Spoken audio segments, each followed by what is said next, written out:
तमाम मेंबरान का शुक्रिया। और मैं गुजारिश करूं कि ये लेक्चर्स जो हैं ये पंजाब बार कौंसिल की और सुप्रीम कोर्ट के फैसले की रोशनी में हर बार एसोसिएशन में मुनक़िद किए जा रहे हैं।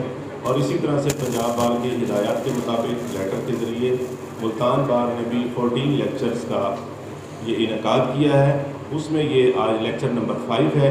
मकसद ये है आपको तमाम दोस्तों को ट्रेनिंग देना और लीगल एजुकेशन और लीगल एथिक्स के हवाले से थोड़ा सा वेल अवेयर करना, ताकि आप तमाम अहबाब अपनी लीगल एजुकेशन को इम्प्रूव कर सकें और इस इम्प्रूव होने के साथ साथ अपने अदालत में प्रेजेंटेशन दे सकें। तो आज लेक्चर का टॉपिक है basic concept of contract act 1872। Madam Asiya Khan Malezai हमारे दरमियान मौजूद हैं, जो कि आज के टॉपिक की लेक्चरार हैं। आपका ताल्लुक़ बिहाड़ी से है और आपने अपने करियर का आगाज़ लाहौर से किया। अपनी तमाम एजुकेशन लाहौर से हासिल की। LLB जो है डिग्री पंजाब यूनिवर्सिटी से, और मुल्तान में दी टॉपर्स लॉ कॉलेज में पहले इन्होंने खुद भी एकेडमी में पढ़ाना शुरू किया और फिर उसके साथ साथ उसी कॉलेज में बतौर लेक्चरार भी आप पढ़ाती रहीं। और उसके साथ साथ आपने LLB के साथ साथ MPhil बिज़नेस भी किया हुआ है और कॉमसेट यूनिवर्सिटी में भी पढ़ाने का एजाज़ हासिल है और ZTBL की लीगल एडवाइज़र हैं। इसके अलावा रिकन्सिलिएशन कमेटी पंजाब पुलिस की भी मेंबर है। तो इंतहाई मेहनती हैं और बड़ी डेडिकेटेड हैं और माशाल्लाह से ग्रिप भी बहुत है। तो आपने आज टाइम निकाला है, हम आपके मशहूर हैं। तो मैडम साहब आपसे रिक्वेस्ट करेंगे कि आप अपने topic basic concept of contract act पर लेक्चर दें।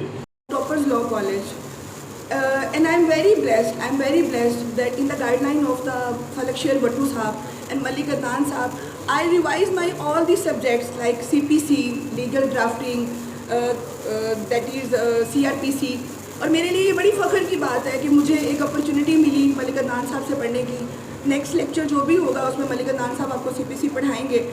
और ऑन दैट टाइम ये जस्ट मैं आपको अप्रिशिएट करने के लिए कह रही हूँ कि मैं लाहौर में अपनी CSS की क्लासेस ले रही होती थी। मलिक अदनान साहब का CPC का लेक्चर होता था, मैं फ़्लाइट लेती थी, मैं मुल्तान पहुँचती थी, मैं सर की क्लास अटेंड करती थी, अगेन मैं फ़्लाइट लेती थी, मैं वापस लाहौर जाती थी, मैं अपनी CSS की क्लास लेती थी।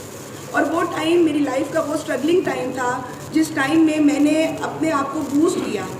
और वो टाइम मेरे लाइफ का इतना सक्सेसफुल टाइम है कि आज मैं इस कचहरी में सबका 7 साल से कॉन्टीन्यूसली प्रैक्टिस कर रही हूँ। उससे पहले मैं लाहौर प्रैक्टिस कर रही थी और इन 7 सालों में मैंने अपने आप को हाई कोर्ट बार एसोसिएशन में मेरे 15 केसेस जो है वो रिपोर्ट हुए। ये कि आप सब लोग जो यहाँ पे मौजूद हैं, you are the new entrants. आप अभी लाइफ का अपना जो है फ्यूचर स्टार्ट कर रहे हैं। आप लोगों के लिए ये बातें बहुत ज़रूरी हैं क्योंकि आपने अपनी लाइफ में वो गोल्स अचीव करने हैं जहाँ तक हम पहुँचे हैं।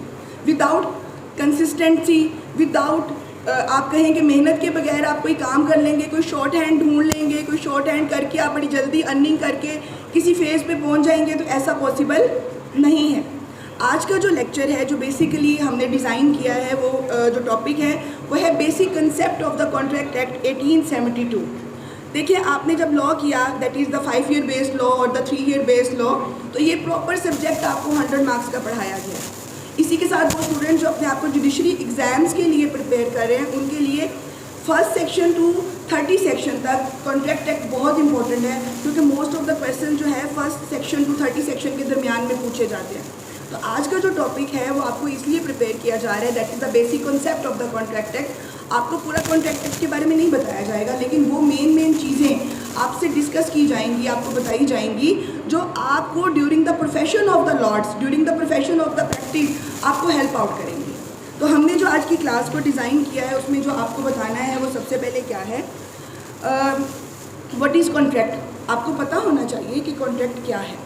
डेफिनेटली आप लॉयर हैं, जब आप प्रैक्टिस फील्ड में हैं, आप अपना जब पावर ऑफ अटर्नी साइन करते हैं, तो ऑन दैट टाइम आपका और आपके क्लाइंट का एक रिलेशनशिप डेवलप हो जाता है। वो जो रिलेशनशिप आपका डेवलप हो जाता है on a certain terms and condition, तो that certain terms and conditions, and that power of attorney is also called as a contract. तो वो कॉन्ट्रैक्ट है, तो आपको पता होना चाहिए कि वो जो कॉन्ट्रैक्ट आपका और आपके क्लाइंट के दरमियान में असाइन हुआ तो उसकी क्या टर्म्स एंड कंडीशंस हैं, तो उसके लिए कॉन्ट्रैक्ट को अंडरस्टैंड करना बहुत ही ज़रूरी है। इसी के साथ हम लोगों ने जो नेक्स्ट टॉपिक को देखना है, जिसको हल्का सा हमने डिस्कस करना है, वो है how contract form up, contract बनता कैसे है, उसके क्या इंग्रेडिएंट्स हैं। इसी के साथ हम लोगों ने देखना है कि व्हाट इज़ कंसेंट, कंसेंट क्या है, क्या किसी की कंसेंट के बगैर, किसी की विलिंगनेस के बगैर, किसी क्लाइंट की विलिंगनेस के बगैर या बिटवीन द टू पार्टीज़ अगर कंसेंट मौजूद नहीं है तो क्या कॉन्ट्रैक्ट होगा या नहीं होगा। इस एस्पेक्ट को भी हम देखेंगे, इसको भी हम डिस्कस करेंगे। इसी के साथ हम लोगों ने जो नेक्स्ट हमारा टॉपिक होगा वो ये होगा, जिसको हम लाइटली डिस्कस करेंगे, व्हाट इज़ प्रपोजल, प्रपोजल क्या है, प्रपोजल कैसे दिया जाता है, क्या प्रपोजल की कोई लीगल वैल्यू है या नहीं है। इसके बाद जो नेक्स्ट हमारा टॉपिक होगा वो होगा कि वो कौन से 5 एलिमेंट्स हैं जो आपकी फ्री कंसेंट के ऊपर बेस करते हैं, उसमें फ्री कंसेंट का क्या रोल है। इसी तरीके से हमने अनड्यू इन्फ्लुएंस को देखना है, फ्रॉड को देखना है, मिस्टेक को देखना है, मिस रिप्रेजेंटेशन को देखना है, क्योंकि these are the basic that 5 factors जो आपको बताएंगे कि आपका जो कॉन्ट्रैक्ट है दैट इज़ विद कंसेंट और without consent. These are the basic topics जो हम लोगों ने आज की क्लास के अंदर इस 40 मिनट्स के अंदर हम लोगों ने कवर करने हैं। इसका पर्पज़ आपको सिर्फ इनकी डेफिनेशंस बताना नहीं है, बेसिकली आपको ये बताना है कि आप जब लॉ की प्रैक्टिस में हैं, अगर आपके सामने ये सारी चीज़ें आ जाती हैं, आपकी कोई मिस रिप्रेजेंटेशन होगी, क्लाइंट किसी के साथ मिस रिप्रेजेंटेशन कर लेता है, क्लाइंट से कुछ मिस्टेक्स हो गई दैट इज़ नॉट विलिंगली, वो नहीं चाहता था करना लेकिन उससे होगी, तो उसको हमने कवर अप कैसे करना है। इसके बाद जो मिस्टेक है, मिस्टेक ऑफ फैक्ट क्या होता है और मिस्टेक ऑफ लॉ क्या होता है। इसके बाद जो मेन चीज़ जो हम अपनी प्रैक्टिस में काइंडली प्लीज़ ये द लास्ट वन थोड़ा प्लीज़ तवज्जो के साथ, वो है breach of contract. Breach of contract क्या है, this is are the basic main topic, जिस टॉपिक की बेस पे आपने अपनी प्रैक्टिस के अंदर काम करना है। अब आप ये देखिए कि ब्रीच ऑफ कॉन्ट्रैक्ट हो जाता है तो नॉर्मली आप देखते हैं, आप पढ़ के आए हुए थे तो आप कहते हैं नहीं कॉन्ट्रैक्ट एक्ट की जो है हमारी लॉ प्रोफेशन में कोई इतनी नहीं है, हमें सिर्फ CPC हमें आना चाहिए, CRPC हमें आना चाहिए, लॉ ऑफ एविडेंस हमें आना चाहिए, लीगल ड्राफ्टिंग हमें आ गई तो बस ठीक है, हम मतलब वकील बन गए। ऐसा बिल्कुल नहीं है। लॉ के बहुत सारे ऐसे एस्पेक्ट्स हैं, बहुत सारे ऐसे सेक्शंस हैं जिनको अंडरस्टैंड करना, अंडरस्टैंड करने के बाद उसको इम्प्लीमेंट करना, दैट इज़ मच इम्पॉर्टेंट। तो जो ब्रीच ऑफ कॉन्ट्रैक्ट है उसकी हमने रेमेडीज़ देखनी है। अगर बिटवीन द पार्टीज़ हम कॉन्ट्रैक्ट की डेफिनेशन को देखेंगे, हमें कॉन्ट्रैक्ट क्लियर हो जाएगा। जब कॉन्ट्रैक्ट हमें क्लियर हो जाएगा तो ब्रीच ऑफ कॉन्ट्रैक्ट का जो कंसेप्ट है वो भी हमें बहुत क्लियर हो जाएगा। तो ब्रीच ऑफ कॉन्ट्रैक्ट अगर हो जाता है, कोई अपने वादे से मुकर जाता है, कोई अपनी बात से फिर जाता है, कोई कॉन्ट्रैक्ट कोई भी डील करके बीच में ख़त्म कर देता है, तो अगर ऐसा होता है तो उसकी क्या कोई रेमेडी है। ए पार्टी है, बी पार्टी है, दोनों ने म्यूचुअली आपस में डिसाइड किया कि ए अपना मोबाइल फ़ोन बी को क्या करेगा, सेल करेगा, डील हो गई। जब टाइम आया सेल करने का तो ए अपनी बात से फिर गया, ए ने कहा कि नहीं मैं तो सेल नहीं करना चाहता। तो क्या इस सूरत में कोई रेमेडीज़ हैं for the person of B, क्या बी कोई रेमेडी अवेल कर सकता है। तो हमारे पास suit for the cancellation of contract हमारे पास अवेलेबल है।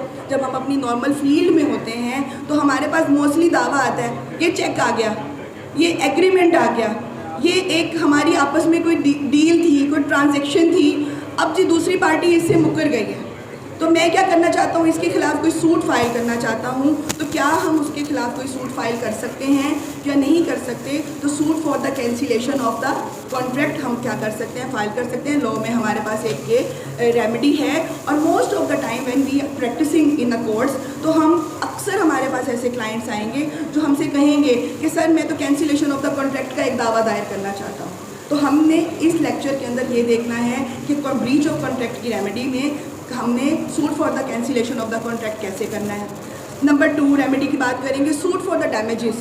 अक्सर आप देखें, हम स्पेशली मैं फीमेल्स की बात करूंगी, हमने कोई ऑनलाइन डिलीवरी मंगवा ली, जब हमने डिलीवरी अपनी ओपन की तो उसमें जी क्या है, वो आर्टिकल हमारा ठीक नहीं है।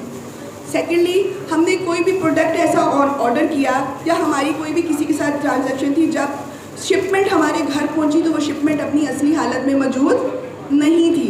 हमने जब अपना बॉक्स ओपन किया तो वो असली हालत में नहीं था। तो क्या हम डैमेजेस का सूट फाइल करेंगे या नहीं करेंगे। तो ये भी एक हमारे पास रेमेडी है। Third, suit upon the quantum merit. Quantum merit से कुछ सर्टन टर्म्स एंड कंडीशंस हैं। मिसाल के तौर पर क्वांटम मेरिट आपके पास क्या है कि आधा प्रोसेस फुलफिल हुआ, आधा कॉन्ट्रैक्ट फुलफिल हुआ, आधा कॉन्ट्रैक्ट फुलफिल नहीं हुआ। अब आप तो कह रहे नहीं मैंने तो ये काम किया है, लेकिन वो काम मुकम्मल नहीं हुआ।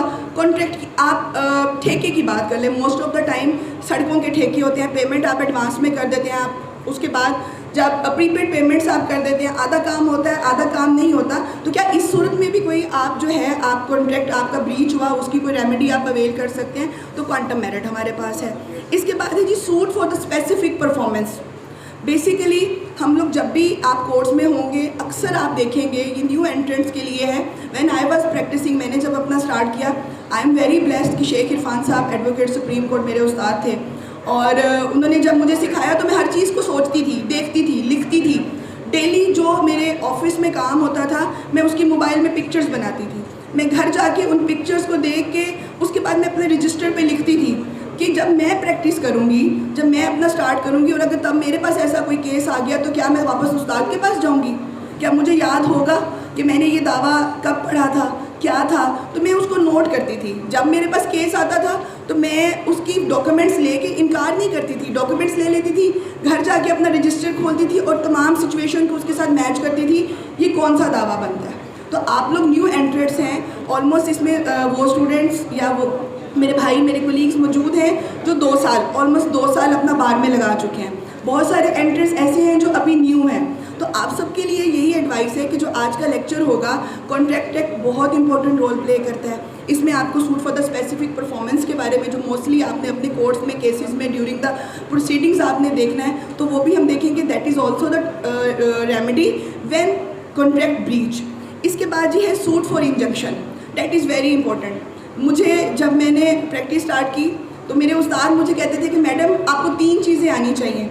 एक, आपको बेल लिखनी आनी चाहिए, आपको पता होना चाहिए pre arrest and the post arrest bell क्या है।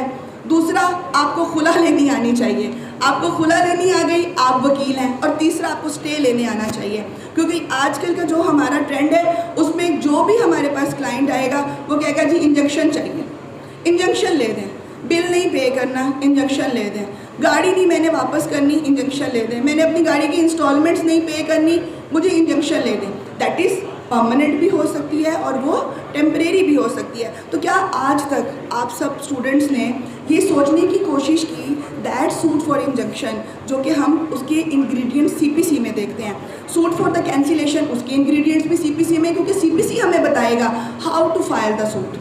आपको जब यही नहीं पता कि आप फैमिली सूट कर रहे हैं, आप सिविल सूट कर रहे हैं, या कोई आप क्रिमिनल की बेल या पिटीशन फाइल कर रहे हैं, तो आपने किस तरह से फाइल करना है, कौन कौन से डॉक्यूमेंट्स उसके साथ लगाने हैं, कौन कौन से डॉक्यूमेंट्स अवेलेबल होने चाहिए, कौन वकालतनामा है उस पर टिकट लगेगी तो कितने की लगेगी। अगर आपने दावा दायर किया तो क्या उसके साथ पेश करदा मुनहसरा पता, उसके साथ आपका जो शेड्यूल गवाहान, शेड्यूल वारसान और साथ में वकालतनामा आपका लगा है, तो वो लगाने के लिए कौन सा लॉ है जो आपको बता रहा है? क्या ये हाई कोर्ट का ऑर्डर है, क्या ये सुप्रीम कोर्ट का ऑर्डर है? ये सारी चीज़ें आपको लॉ ने बता दी हैं। इसी तरह से सूट फॉर इंजंक्शन जब हम करते हैं तो नॉर्मली हमारे माइंड में कंसेप्ट है स्टे लेना है। स्टे मीन टू स्टॉप, किसी काम से आपने क्या कर दिया, रोक दिया। क्लाइंट के लिए जी बस कोई मसला नहीं है, आप हमें फ़ीस दें आपका स्टे हो जाएगा।